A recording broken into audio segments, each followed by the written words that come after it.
मुख्यमंत्री योगी आदित्यनाथ ने आज संगम नगरी प्रयागराज में संघ प्रमुख मोहन भागवत से मुलाकात की। दोनों ने दोपहर का भोजन भी साथ किया। सीएम योगी ने इस मौके पर संघ प्रमुख मोहन भागवत और सर कार्यवाह दत्तात्रेय होसबोले समेत आरएसएस के दूसरे प्रमुख पदाधिकारियों को अयोध्या में होने वाले दीपोत्सव में शामिल होने के लिए औपचारिक तौर पर न्योता दिया। सूत्रों से मिली जानकारी के मुताबिक संघ प्रमुख मोहन भागवत और सीएम योगी आदित्यनाथ के बीच जनसंख्या के बढ़ते असंतुलन और धर्मांतरण के मुद्दे पर काफी देर तक चर्चा हुई।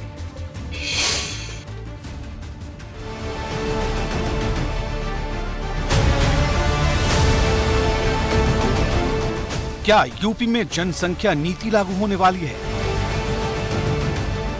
क्या 2024 के चुनाव से पहले कुछ बड़ा होने वाला है? इन सवालों को जन्म दे दिया है संघ प्रमुख मोहन भागवत से हुई सीएम योगी की मुलाकात में। चर्चा है कि सीएम योगी और संघ प्रमुख की जनसंख्या नियंत्रण के मुद्दे पर काफी देर तक चर्चा हुई और इसी बातचीत के बाद ये कयास लगाए जा रहे थे कि यूपी देश का ऐसा पहला राज्य बन सकता है जो जनसंख्या के संतुलन को लेकर कोई ठोस पहल करेगा। सीएम योगी दोपहर करीब 12:45 बजे प्रयागराज पहुंचे थे। उनका हेलीकॉप्टर सीधे गोहनिया इलाके के उसी जयपुरिया स्कूल में उतरा जहां संघ प्रमुख मोहन भागवत पिछले 9 दिनों से ठहरे हुए हैं। सीएम यहां करीब सवा घंटे तक रुके और दोपहर 2 बजे वापस रवाना हो गए। सीएम ने मोहन भागवत और संघ के प्रमुख पदाधिकारियों को अयोध्या के दीपोत्सव में शामिल होने का न्योता भी दिया है। लेकिन सवाल तो जनसंख्या नियंत्रण को लेकर नई नीति बनाने का है। इसकी सुगबुगाहट तेज हो गई है। भागवत से मुलाकात के बाद मुख्यमंत्री योगी लखनऊ तो लौट गए, लेकिन वापस जाने से पहले उन्होंने एक बड़ा सवाल पीछे छोड़ दिया। चर्चा तेज हो चली है कि क्या 2024 के चुनाव से पहले कुछ बड़ा होने वाला है। संघ के कुछ पदाधिकारियों ने सीएम योगी से जनसंख्या संतुलन के मुद्दे पर बात की। सीएम को संघ की भावना और मंशा से अवगत कराया गया। सूत्र बताते हैं कि सीएम ने अनौपचारिक तौर पर कड़े कदम उठाने का यकीन भी दिलाया है। दरअसल आरएसएस ने दो टूक कह दिया है कि देश के हर नागरिक के लिए एक तरह की जनसंख्या नीति होनी चाहिए। इसके पीछे जनसंख्या संतुलन से निपटने की दलील है। बुधवार को ही संघ के सर कार्यवाह दत्तात्रेय होसबोले ने ऐसा बयान दिया था जो खास संदेश देने वाला था। संचालक जी ने अपने विजयदशमी भाषण में विषय रखा था।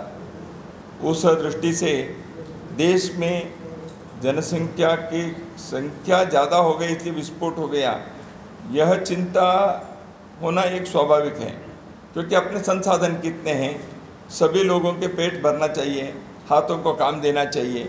यह नहीं कर सकते तो जनसंख्या बढ़ने से समस्या होगी। एक तरफ यह है। मामला जनसंख्या नियंत्रण का है, लेकिन इसका दूसरा पक्ष जनसंख्या संतुलन का भी है, जिसको लेकर संघ समय समय पर अपनी बात कहता रहा है। प्रयागराज में हुई आरएसएस की कार्यकारी मंडल की बैठक में धर्मांतरण भी अहम मुद्दा रहा।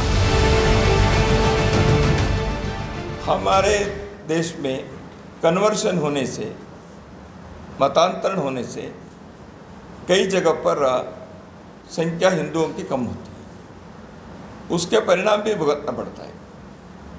तो पहले भी हुआ है और जगह जगह पर उसकी समस्या भी आई है।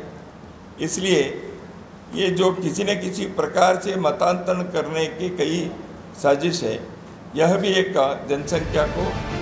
अब सवाल है कि संघ का प्रस्ताव और उस पर भाजपा का इशारा क्या कहता है, क्योंकि भाजपा के नेता और सरकार के मंत्री संघ के सुर में सुर मिला रहे हैं। देखिए, जो भी बात विशेष तौर से राष्ट्रीय स्वयंसेवक संघ के माध्यम से अधिकृत रूप से आती है, यह समझ लीजिए कि वो राष्ट्र के भी हित में होगी, समाज के भी हित में होगी।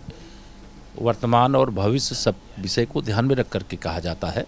और आज का जो भी बयान आया है, जिस पर आप मुझसे सवाल कर रहे हैं, निश्चित तौर से उस बयान का देश का समर्थन मिलेगा और इस दिशा में सरकार आगे बढ़े, और यही राष्ट्र और राज्य के हित में भी है। और आने वाला समय जिस प्रकार की चुनौतियों से भरा हुआ है, उसमें जनसंख्या नियंत्रण का जो विषय उठाया गया है, उसको निश्चित तौर से मैं भी उसका समर्थन करता हूँ। देखिए, निश्चित रूप से भारतीय जनता पार्टी का पहले भी एजेंडे का मुद्दा रहा है और ये मैं समझता हूँ देश के लिए बहुत महत्वपूर्ण और आवश्यक विषय भी है। क्योंकि जनसंख्या हमारे लिए शुरू से बड़ा महत्वपूर्ण विषय रहा है और ये आवश्यक रहने के कारण हम लोग इसको एजेंडे में लेंगे। आज नहीं तो कल ये हम लोगों के एजेंडे में है और निश्चित रूप से लागू होगा। एक तरफ मंत्रियों के बयान सरकार की तैयारी दिखाते हैं तो दूसरी तरफ सरकार की नीयत पर भी सवाल उठाने वाले कम नहीं।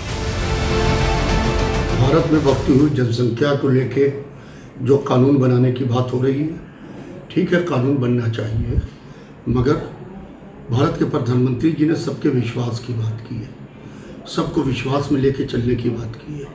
हमें दो नज़रिया नहीं रखना चाहिए, एक नज़रिया हिंदुओं के लिए, एक नज़रिया मुसलमानों के लिए।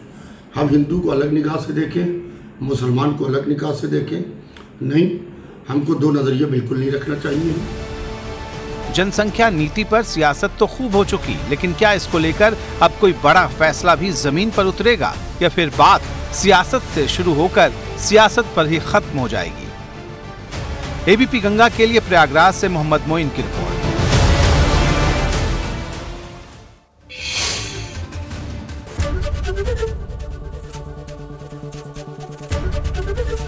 एबीपी गंगा, खबर आपकी, जुबान आपकी।